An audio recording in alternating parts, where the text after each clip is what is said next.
Hello everyone, welcome to the online class of Shri Ram Public School, myself Pragati Pandey. Dear students, today we are going to discuss the plant and animal cell.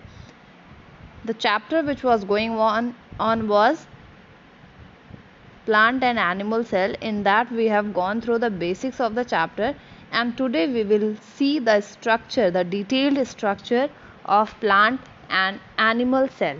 So let us start with the diagram and the structure identification. Dear students, there are two diagrams in front of you. First one is the animal cell and second one, that is green colored, that is plant cell. These are both the cells. जो हमारा cell होता है, हमारा चाहे plant हो या animal हो, दोनों चीज़ों की जो सेल होती हैं, दोनों ऑर्गेनिज्म की, उनमें बहुत सारे डिफरेंसेस भी होते हैं, मतलब बहुत सारे अंतर भी होते हैं और बहुत सारे सिमिलैरिटीज़ भी होती हैं. तो ये जो डायग्राम है, इसको हम एक एक करके इनका स्ट्रक्चर देखेंगे और देखेंगे क्या क्या चीज़ें एक सेल के अंदर प्रेजेंट होती है. ओके, तो फर्स्ट वन इज़ दिस. ये जो हमारा सेल है, ये जो एनिमल सेल है, इसको एनिमल सेल बोलेंगे और इसको प्लांट सेल बोलेंगे. ओके, तो ये जो आप देख रहे हैं, इसमें ये जो आउटर लेयर होती है, आउटर लेयर ये जो है, इसको कहा जाता है प्लाज्मा मेम्ब्रेन. इसको कहते हैं प्लाज्मा मेम्ब्रेन. देखिए, सेल मेम्ब्रेन बोलेंगे या प्लाज्मा मेम्ब्रेन बोलेंगे. ओके, इसके बाद इसी तरह से अगर हम प्लांट सेल है, प्लांट सेल को अगर हम देखेंगे तो इसका जो बाहर की जो लेयर होती है, इनमें जो बाहर की लेयर होती है, वो ये सबसे बाहरी जो लेयर है, इसको सेल वॉल कहते हैं. मतलब जो हमारा प्लांट होता है, इसमें प्लाज्मा मेम्ब्रेन तो प्रेजेंट होती है, लेकिन इसके ऊपर भी एक वॉल प्रेजेंट होता है जिसको सेल वॉल कहते हैं. ठीक है, मतलब इससे हमें ये पता चलता है, ये डिफरेंस हमें क्लियर आउट होता है कि जो हमारा प्लांट होता है उसमें एक ही लेयर होती है जिसको कहा जाता है प्लाज्मा मेम्ब्रेन. वहीं पर जो हमारा एनिमल होता है, इसमें आउटर लेयर दो होती है. एक होती है सेल वॉल जो कि सबसे बाहर की होती है, हार्ड होती है, और एक होती है प्लाज्मा मेम्ब्रेन जो कि हमारे प्लांट में होती है. इससे हमें ये पता चलता है. आप अगर डायग्राम को ध्यान से देखेंगे तो आप देखेंगे कि जो हमारा एनिमल सेल है, इसका जो आउटर लेयर है वो एक पतली सिंगल ब्लैक लाइन से डिनोट किया गया है, दैट इज प्लाज्मा मेम्ब्रेन. लेकिन वहीं पर जब आप अपना प्लांट सेल देखेंगे तो इसमें जो आउटर डार्क ग्रीन कलर की जो लाइनिंग है, आप देख रहे होंगे, ये डार्क ग्रीन कलर की जो लाइनिंग है, ये सेल वॉल है, सेल वॉल है. वहीं पर अगर आप इसके अंदर ये लाइट ग्रीन वाली लाइनिंग देखेंगे तो आपको ये दिखेगा प्लाज्मा मेम्ब्रेन. तो इससे हमें यहाँ पे सबसे बड़ा डिफरेंस पता चलता है कि the animal cell has only plasma membrane which is the outer layer of cell, whereas the animal cell has outer layer called cell wall which is hard, which is made up of lignin, whereas the second layer present in plant cell is plasma membrane. Okay, तो अभी हमें पता चल गया बाहर की layer कैसी होती है. अब हम देखेंगे अलग अलग जो सेल के अंदर जो भी चीज़ें आप देख रहे हैं, जितनी चीज़ें आपको सेल के अंदर दिख रही हैं, इन सब को, ये सारी चीज़ें, ये सब, इनको कहा जाता है सेल और ऑर्गेनेल. इसको कहा जाता है सेल ऑर्गेनेल. ओके, तो ये जो सेल ऑर्गेनेल्स होती हैं, इनका फंक्शन होता है सेल के अंदर जितने भी फंक्शनिंग होती है उनके बारे में डिस्कस करना और उनकी सेल के फंक्शन को कवर अप करना, सेल के फंक्शन को परफॉर्म करना और उसको एक स्ट्रक्चर प्रोवाइड करना. ठीक है, तो अब हम देखते हैं ये जो, अब देखिए आप यहाँ पे आप देख रहे हैं माइटोकॉन्ड्रिया. एक है स्ट्रक्चर जो कुछ इस तरह है और इसमें ऐसे फिंगर लाइक प्रोजेक्शन बने हुए हैं, इसको कहा जाता है माइटोकॉन्ड्रिया. वहीं पर अगर आप प्लांट्स में देखेंगे, तो उनमें ये जो स्ट्रक्चर है, आप देख रहे हैं, ये स्ट्रक्चर और ये स्ट्रक्चर दोनों लगभग सेम है. ये भी माइटोकॉन्ड्रिया है और ये भी माइटोकॉन्ड्रिया है। प्लांट में माइटोकॉन्ड्रिया ऐसा होता है, एनिमल में माइटोकॉन्ड्रिया ऐसा होता है, लेकिन दोनों का स्ट्रक्चर सेम होता है और फंक्शन भी सेम होता है। माइटोकॉन्ड्रिया को पावर हाउस ऑफ सेल कहा जाता है, मतलब ये किचन है। ये क्या होता है, हमारे सेल का किचन होता है जहाँ पे खाना बनता है सेल के लिए। अब देखेंगे जो सेकेंड ऑर्गेनल है ये है वैक्यूल। ये जो बड़ा सा एरिया है ये वैक्यूल है। वैक्यूल का फंक्शन ये होता है कि ये जो सेल्स के अंदर जो छोटे छोटे जो वाटर होता है, मतलब सेल के अंदर जो फ्लूइड होता है, जो लिक्विड होता है, वो इन्हीं वैक्यूल्स में स्टोर होता है।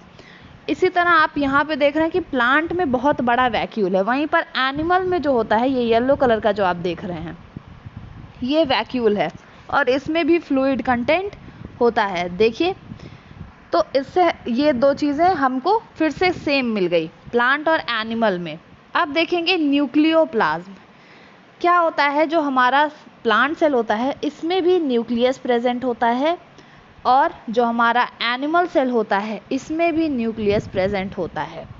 जो न्यूक्लियस होता है इसमें जो प्लांट होता है उसका जेनेटिक मटेरियल रहता है। प्लांट का जेनेटिक मटेरियल हमेशा उसके न्यूक्लियस में प्रेजेंट होता है। क्लियर। तो जो हमारा एनिमल का है उसका न्यूक्लियस ऐसा है और प्लांट का न्यूक्लियस इस तरह है। इसमें न्यूक्लियस के अंदर जो भी लिक्विड यहाँ प्रेजेंट होता है दोनों को ही, दोनों चाहे प्लांट हो चाहे एनिमल, उस न्यूक्लियस के अंदर के लिक्विड को न्यूक्लियोप्लाज्म कहा जाता है। ओके, इसमें भी ये जो है अंदर ये जो पिंक कलर का आपको दिख रहा है दैट इज न्यूक्लियोप्लाज्म। अब हम देखते हैं, अगर आप देखेंगे ये प्लांट सेल में तो ये जो थ्रेड लाइक स्ट्रक्चर है और यहाँ भी थ्रेड लाइक स्ट्रक्चर है, इनको क्रोमोसोम्स कहा जाता है। थ्रेड लाइक स्ट्रक्चर न्यूक्लियस के अंदर प्रेजेंट होता है, इसको कहा जाता है आपका क्रोमोसोम्स। ठीक, ये जो बड़ा सा पोर्शन है जिसमें न्यूक्लियस प्रेजेंट होता है, न्यूक्लियस, तो ये जो आपको ये छोटा गोला आपको दिख रहा है दैट इज न्यूक्लियस, ये न्यूक्लियस है। और ये जो पूरा एरिया है दैट इज न्यूक्लियोलस। न्यूक्लियोलस क्यों कहते हैं, क्योंकि ये न्यूक्लियस को अपने अंदर कंटेन करके रखता है। तो अगर आप इस बड़े स्ट्रक्चर को देख रहे हैं और इस बड़े स्ट्रक्चर को देख रहे हैं तो ये क्या है, ये भी न्यूक्लियोलस है, न्यूक्लियोलस। और अगर आप इसको भी बोलेंगे ये भी न्यूक्लियोलस है। न्यूक्लियोलस के अंदर ये जो पिंक वाला लिक्विड है दैट इज न्यूक्लियोप्लाज्म। ठीक, प्लाज्म कहीं भी आ जाए तो लिक्विड से मतलब होता है। यहाँ भी आप देख रहे हैं जो पिंक कलर की लिक्विड है दैट इज ऑल्सो न्यूक्लियोप्लाज्म। इसके अंदर जो थ्रेड लाइक स्ट्रक्चर्स हैं उनको बोला जाएगा, ये वाले ये होंगे क्रोमोसोम्स और यहाँ भी हमको मिले क्रोमोसोम्स। इसके अंदर ये जो छोटा वाला है गोला और ये दैट इज न्यूक्लियस, और न्यूक्लियस में होते हैं जेनेटिक मटेरियल्स। इसके बाद हम देखेंगे एंडोप्लाज्मिक रेटिकुलम। ये जो है एंडोप्लाज्मिक रेटिकुलम, ये हमारे न्यूक्लियोलस से ऐसे साइड में इस तरह से ऐसे अरेंज्ड होते हैं। आप देख पा रहे होंगे कि हमारा जो एंडोप्लाज्मिक रेटिकुलम है वो इस तरह का दिखता है आपके प्लांट सेल में। वहीं पर अगर आप एनिमल सेल में देखें तो ये जो पर्पल ब्लू और पर्पल वाली ये सारी चीज़ें जो हैं ये हैं एंडोप्लाज्मिक रेटिकुलम की। ओके, इसमें होते हैं राइबोसोम्स। राइबोसोम्स जो होते हैं वो ये जो आपको गोल गोल छोटे छोटे दिख रहे हैं ये क्या है, राइबोसोम। अभी हम आपको स्ट्रक्चर मैं आपको समझाना चाह रही हूँ, इसलिए मैंने आपको इतनी सारी चीज़ें बताई हैं, इस फिगर को मैं आपको डिस्कस करवा रही हूँ, जिससे आगे चल के प्लांट के जब ये प्लांट सेल और एनिमल सेल के ऑर्गेनल्स को जब हम डिस्कस करेंगे एक एक करके इनका डिटेल में फंक्शन सब कुछ पढ़ेंगे तो आपके दिमाग में ये स्ट्रक्चर्स आ जाने चाहिए कि हाँ ये यही होते हैं। ओके, आप देख रहे हैं जो प्लांट में होते हैं ये जो ब्लैक कलर के आपको दिख रहे हैं ये राइबोसोम ऐसे होते हैं और एनिमल सेल में ये छोटे छोटे रेड कलर के इस तरह से दिखते हैं। ओके, आगे प्लांट में होता है डिक्टियोसोम। ये है प्लांट में डिक्टियोसोम, एनिमल में ये नहीं प्रेजेंट होता है, एनिमल की कंडीशन में डिक्टियोसोम नहीं होता, ये सिर्फ और सिर्फ प्लांट्स में होता है। वहीं पर आप ये गोला आपको दिख रहा होगा, ये दिस वन, ये जो है इसको बोला जाता है प्लास्टिड। ये भी आपके एनिमल में नहीं होता है। प्लास्टिड जो होता है इसी में ग्रीन पिगमेंट प्रेजेंट होता है, प्लांट का जो ग्रीन पिगमेंट होता है इसी के अंदर प्रेजेंट होता है। तो ये सिर्फ और सिर्फ प्लांट्स में पाए जाते हैं। यहाँ पर आपको दिख रहा है, यहाँ पर दिख रहा है, ये सिर्फ प्लांट में पाए जाते हैं, एनिमल में नहीं होते हैं। ओके। और साइटोप्लाज्म, साइटोप्लाज्म मतलब जैसे ही सेल वॉल, ये सेल वॉल था और ये प्लाज्मा मेम्ब्रेन, इसके अंदर जो भी ये ग्रीन कलर की फ्लूइड है, लिक्विड जैसा फ्लूइड जैसा, जिसमें ये सेल्स जो हैं धंसे हुए हैं, सेल ऑर्गेनल्स धंसे हुए हैं, इसको कहा जाता है साइटोप्लाज्म। एनिमल के कंडीशन में आप देखेंगे कि जैसे ही ये प्लाज्मा मेम्ब्रेन को हटाने के बाद जो भी अंदर ये येलो कलर का आपको ऑरेंज कलर का हल्का दिख रहा है, इसमें जितने भी सेल के ऑर्गेनल्स है वो सब यहाँ पे धंसे हुए हैं, देखिए इसमें एम्बेडेड हैं। तो ये जो सब कुछ है लिक्विड जैसा, ये इसी को कहा जाता है साइटोप्लाज्म। साइटोप्लाज्म मतलब सेल के अंदर का लिक्विड जिसमें ऑर्गेनल्स धंसे हुए प्रेजेंट दिखते हैं हमें। ओके। नाउ अब देखिए यहाँ पर क्लोरोप्लास्ट लिखा हुआ है, मैंने इसका नाम अभी बताया कि इसको प्लास्टिड मैंने बोला, तो ये पूरे स्ट्रक्चर को प्लास्टिड कहा जाता है। और जब इसके अंदर ये जो आप देख रहे हैं, ये ग्रीन ग्रीन जो छोटे छोटे आपको दिख रहे हैं, इनको क्लोरोप्लास्ट कहा जाता है। क्लियर? इनको क्लोरोप्लास्ट कहा जाता है। अब आप देख रहे होंगे प्लांट सेल में ये रेड कलर की कुछ इस तरह से चीज़ें हैं, इनको कहा जाता है गोल्जी बॉडीज़। गोल्जी बॉडीज़ वो हमारे प्लांट में नहीं होती हैं। गोल्जी बॉडीज सिर्फ और सिर्फ हमारे एनिमल सेल में प्रेजेंट होती हैं। बाकी mitochondria, vacuole, nucleoplasm, chromosome, nucleolus, nucleus, endoplasmic reticulum, cytoplasm, ribosome, ये सारी चीज़ें हमारे प्लांट और एनिमल में कॉमन होती हैं। लेकिन प्लांट में एक्स्ट्रा होता है डिक्टियोसोम और क्लोरोप्लास्ट यानी कि प्लास्टिड। वहीं पर एनिमल में हमारे गोल्जी बॉडीज़ एक्स्ट्रा होती हैं। तो डियर स्टूडेंट्स, ये है आपका प्लांट और एनिमल सेल। प्लांट आप एनिमल सेल में देख रहे हैं सेंट्रियोल भी प्रेजेंट होता है। सेंट्रियोल ऐसे गोल गोल जैसे होते हैं, वो ऐसे सेल में बिखरे पड़े होते हैं। ओके। और वन मोर थिंग, जो हमारा एनिमल सेल होता है, इसमें एक लाइजोसोम भी प्रेजेंट होता है।